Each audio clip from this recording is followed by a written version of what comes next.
ವರ್ಷಕ್ಕೊಮ್ಮೆ ದಟ್ಟಕಾಡಿನ ಮಧ್ಯೆ ನಡೆಯುವ ಕಸಕಲಪುರದ ಮಾರಮ್ಮನ ಜಾತ್ರೆಯನ್ನ ಚಾಮರಾಜನಗರ ಜಿಲ್ಲೆ ಗುಂಡ್ಲುಪೇಟೆ ತಾಲೂಕು ಆಲ್ತೂರು ಮತ್ತು ಸುತ್ತಮುತ್ತಲಿನ ಗ್ರಾಮ ಅದ್ದೂರಿಯಾಗಿ ಈ ಜಾತ್ರೆಯನ್ನ ನೆರವೇರಿಸುತ್ತಾರೆ. ಸುಮಾರು 8 ಕಿಲೋಮೀಟರ್ ಈ ಕಾಡಿನ ಮಧ್ಯೆ ನಡೆದುಕೊಂಡು ಅಥವಾ ಟ್ರ್ಯಾಕ್ಟರ್ ನಲ್ಲಿ ಹೋಗಲು ಮಾತ್ರ ಸಾಧ್ಯ. ಇಲ್ಲಿಗೆ 10 ಊರುಗಳಿಂದ 100 ಟ್ರ್ಯಾಕ್ಟರ್ಗಳಲ್ಲಿ ಕೆಸರು ಗದ್ದೆಯಂತಿರೋ ರೋಡೇ ಇಲ್ಲದ ದಾರಿಯಲ್ಲಿ ಸಾಹಸಮಯವಾಗಿ ಟ್ರ್ಯಾಕ್ಟರ್ ಓಡಿಸೋದನ್ನ ಕೂರೋಕೆ ಅಥವಾ ನೋಡೋಕೆ ಭಯವಾಗೋದಂತೂ ನಿಜ. ಹಾಗೂ ಧೈರ್ಯವಾಗಿ ಟ್ರ್ಯಾಕ್ಟರ್ ಅನ್ನು ಓಡಿಸೋ ಡ್ರೈವರ್ ಗಳನ್ನ ಮೆಚ್ಚಲೇಬೇಕು. ಸೂರ್ಯ ಮುಳುಗಿ ಹೇಳೋಷ್ಟರಲ್ಲಿ ಈ ಜಾತ್ರೆ ಮುಗಿದೇ ಹೋಗುತ್ತೆ. ಮಳೆ ಈ ಜಾತ್ರೆಗೆ ಕಳಸವಿದ್ದಂತೆ. ರಾತ್ರಿ ಎಲ್ಲ ಜಡಿ ಜಡಿ ಮಳೆ ಬರ್ತಾನೆ ಇರುತ್ತೆ. ಅಷ್ಟು ಮಳೆಯಲ್ಲೂ ಹಸಿ ಸೌದೆಯಲ್ಲೇ ಕೊಂಡ ಹತ್ತಿವರು. ಹಾಲ್ತೂರು ಗ್ರಾಮದಿಂದ ಪೂಜಾರಿ ಉಪವಾಸ ಇದ್ದು ಸುಮಾರು 8 ಕಿಲೋಮೀಟರ್ ಕಾಡಿನ ಮಧ್ಯೆ ತಾಯಿಯ ಚಿನ್ನದ ಗಡಗವನ್ನ ಹೊತ್ತು ದೇವಸ್ಥಾನಕ್ಕೆ ತಲುಪ್ತಾರೆ. ಈ ದೇವಸ್ಥಾನ ರಿಸರ್ವ್ ಫಾರೆಸ್ಟ್ ನಲ್ಲಿ ಇರೋದ್ರಿಂದ ಇಲ್ಲಿ ಚಿಕ್ಕ ದೇವಸ್ಥಾನ ಬಿಟ್ರೆ ಇನ್ಯಾವುದೇ ವ್ಯವಸ್ಥೆ ಕೂಡ ಇರೋದು. ಆದರೂ ಭಕ್ತರು ಸಾವಿರಾರು ಜನ ಬಂದು ಎಷ್ಟೇ ಮಳೆ ಇದ್ದರೂ ಕೂಡ ಟ್ರ್ಯಾಕ್ಟರ್ ಮತ್ತು ಮರಗಳ ಕೆಳಗಡೆ ಕೂತು ಕೊಂಡ ಮಹೋತ್ಸವ ಮತ್ತು ಬಾಯಿ ಬೀಗ ಹಾಕೊಂಡು ಅರ್ಕೆಯನ್ನ ತಾಯಿಗೆ ತೀರಿಸ್ತಾರೆ. ಜೊತೆಗೆ ಸಾವಿರಾರು ಭಕ್ತರಿಗೆ ಅನ್ನ ಸಂತರ್ಪಣೆ ಕೂಡ ಮಾಡ್ತಾರೆ.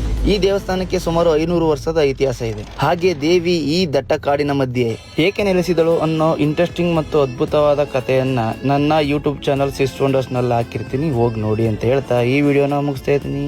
ನಮಸ್ಕಾರ.